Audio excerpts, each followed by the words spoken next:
guys, June here, and I am here with Morgan. What's so funny? I don't know. Okay.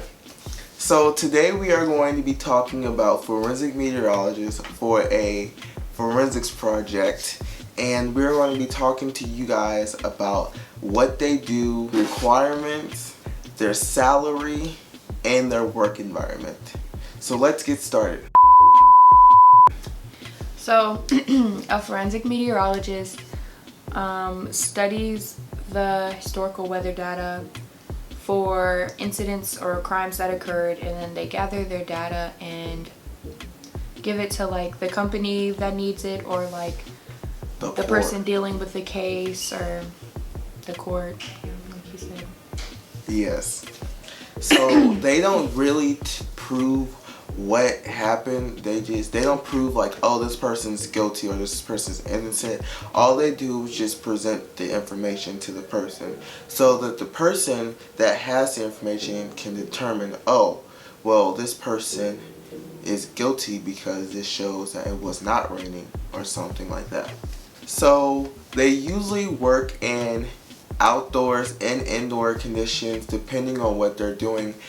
Outdoors is usually when they're investigating the weather. So if there was like a hurricane and the insurance company that they were hired from wanted to go investigate to see how much money they should get, or if the the incident actually really happened, they will be outside. But inside, they will look at the Doppler radar, or they would look at the historical weather that is in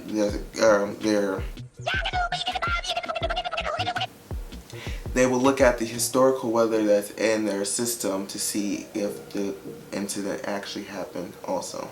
Forensic meteorologists also work during the day because obviously, during the night they're not going to be able to tell usually what the weather has been or was. And since crimes happen all over the place, forensic meteorologists are known to travel a lot with their work. And this is also because they're hired, so they don't just work in one building. They wait for a call, and then when they get that call, they usually go to that place. Or, like I said earlier, they're hired by like government, so they will go to that court and they would present that information. And, unless you work as a forensic meteorologist at court, you won't be able to just stay in one place. So in order to be a forensic meteorology, you have to have at least 5 or more years in operational meteorology, which is pretty much where they just study or forecast the weather. And the forensic meteorologists also have to have at least a master's degree in the CCMC, which is the Certified Consulting Meteorologist certification. So meteorologists also must be able to decode METAR, which is Meteorological Terminal Aviation Routine, which is a routine used by pilots and meteorologists to communicate back and forth when pilots are flying their planes. So they would give these codes to the pilots, and the pilots will be able to read them. So it shows like cloudy or hazy outside or thunderstorms. They're just basically codes that meteorologists and pilots use. Like, it's just like kind of codes is there. It's like Morse code, but weather. They also must be able to read the Doppler radar, which is a radar that displays the weather for people that are looking at the weather. So it will display different colors. It will also display wind and heat depending on what you have on the radar. And you have to be able to use that also in order to be able to know what's going on. You also have to have a basic understanding of like weather and like the things that go on during a thunderstorm, or like signs of a hurricane, winter storms, just basic things like that. Meteorologists also have to know what a meso and a synoptic scale is, which is basically scales that show different sizes of the Doppler radar. So a mesoscale is a scale that's local and small because, you know, local. But a synoptic scale is a scale that is on a large Doppler radar. You have to be really good at writing, reporting, and you have to have excellent communication skills because you will be dealing with several people. And it also helps to be able to work at a fast pace and be used to a fast-paced environment and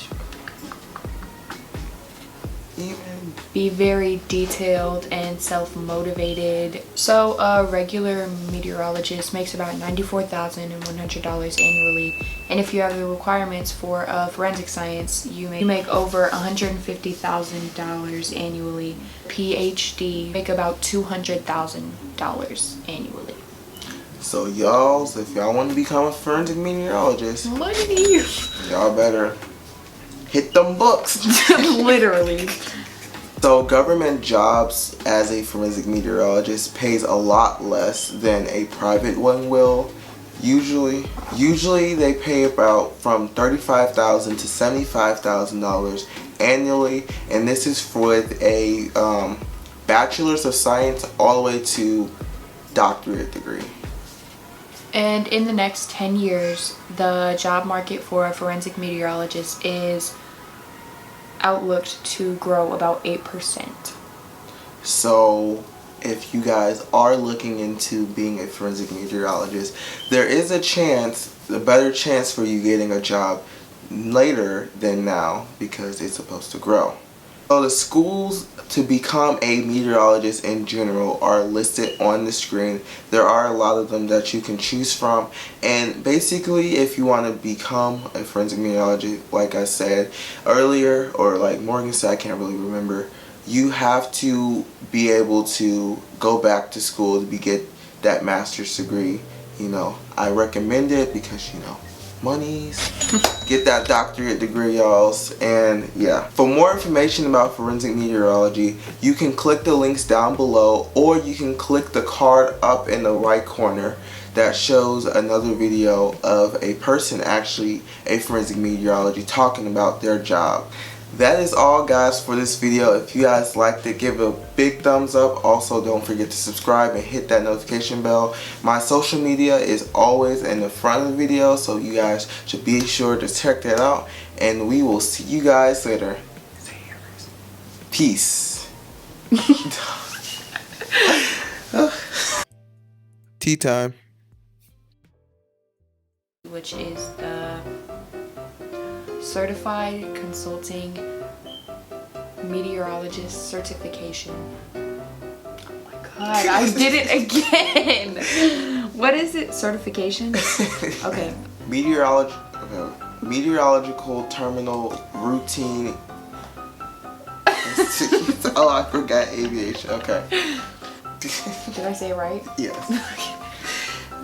Okay. So, to be a forensic meteorologist, you also have to have like a basic understanding of like the basic weather, such as okay. That was really bad.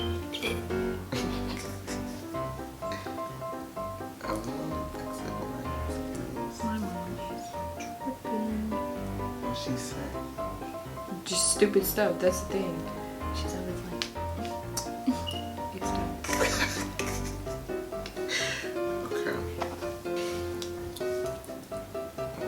Okay, we're just gonna redo the whole thing. Okay. Meteorologists, okay, that shows that there is lots of rain on these. There. And yeah. Okay. They're so cute.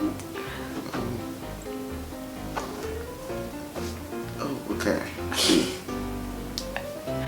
You also have to be able to use Microsoft Word and Excel, just because that's something that you're going to be putting your data in. She's just chilling. Yeah, she just likes to lay on the floor. Okay, we're gonna redo that. Okay.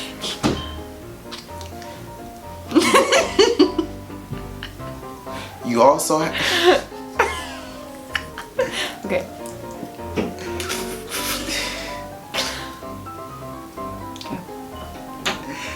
You also have to use Microsoft Word and Excel in this field because that's what you're going to be putting your information in usually to.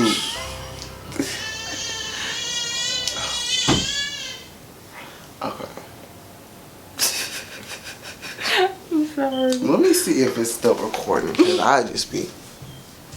One time I was recording and it came off. LOL. So. Okay, I'm sorry. I'm good now. Okay.